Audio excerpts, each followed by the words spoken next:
Hi everybody, TJ Mac Vintage Cards and Nostalgia here, and in today's video I'm doing the third installment of my AFL case build, where I'm putting together a 30 card case of players who started in the AFL from 1960 to 1969, which is when the league was in existence.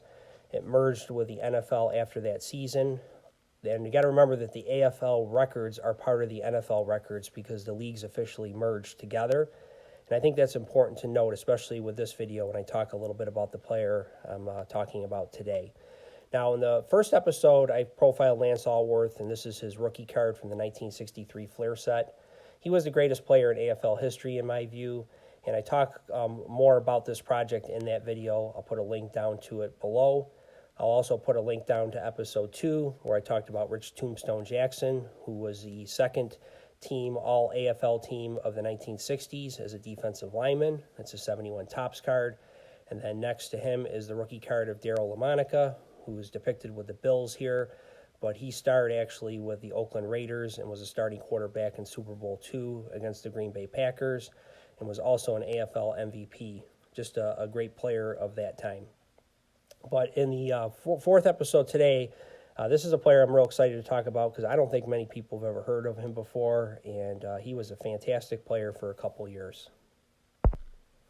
This is the 1961 Topps rookie card of Bill Groman, and to put it in perspective, this guy was Randy Moss, Justin Jefferson, and Jamar Chase long before they were even born.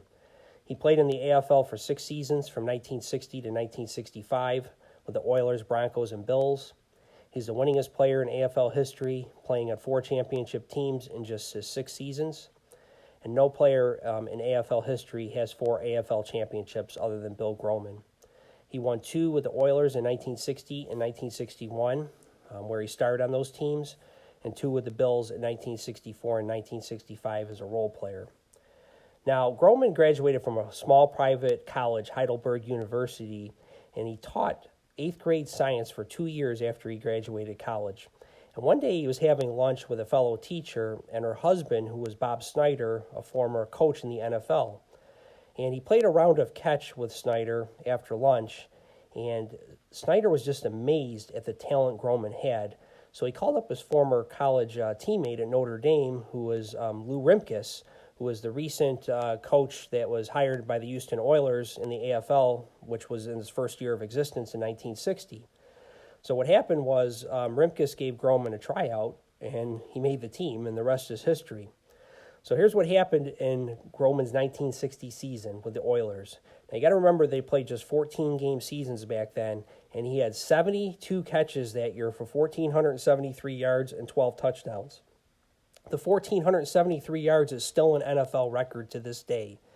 In his first 2 seasons, he had 29 total receiving yards, which is also still an NFL record. So all of these great receivers have never broken Bill Groman's records. That's just amazing to me.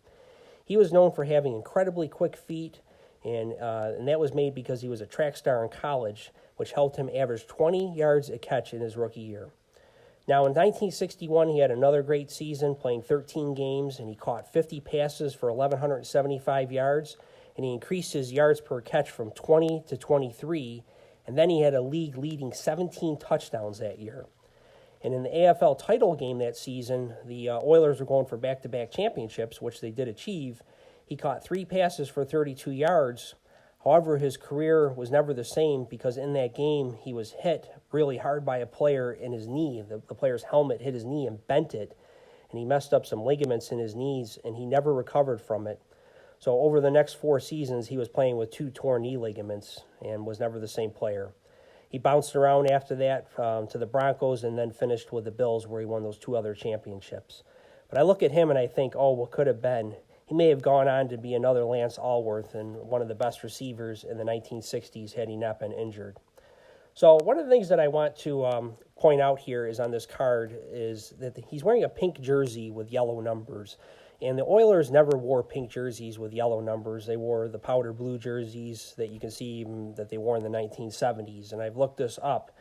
And I read an interesting article in a blog that said that maybe the Oiler players, because if you look at the Oilers team sets, the only player that isn't in the pink jersey is this George Blanda, who's wearing his Bears jersey. He was a starting quarterback for the Oilers, and he was a cast-off from the Chicago Bears, and then he signed with the Houston Oilers as their starting quarterback and really built his Hall of Fame career in the AFL. But he's got his Bears jersey on there, but the rest of the Oilers have these pink jerseys. And I read a blog on it, and in the blog they said that maybe Topps was getting revenge because Topps was stationed out of New York, and the New York Titans finished second to the Oilers that year in the division.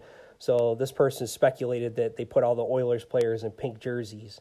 That's not true, though, because if you look at the Chiefs cards, or the Dallas Texans, but they later became the Kansas City Chiefs, Mel Branch and Johnny Robinson are also wearing the pink jerseys for the Texans that year. So something went odd. Something odd happened this year with this issue for those players to be wearing the pink jerseys. And what's interesting also is that Mike Dukes, in his Texans card, he has blue numbers. So where you see the 33 here on Groman, on the Mike Dukes cards, he's wearing the pink jersey, but he has like a bluish color similar to the socks there on Bill Groman's card. So just one of those mysteries that I can't figure out, but what I love about collecting cards. So that's what I wanted to share with you today. I'll profile George Blanda later on with a different card, but this is the fourth addition to my AFL case build, and I'm real excited to add this Bill Groman. Hope you enjoyed and have a great rest of the week.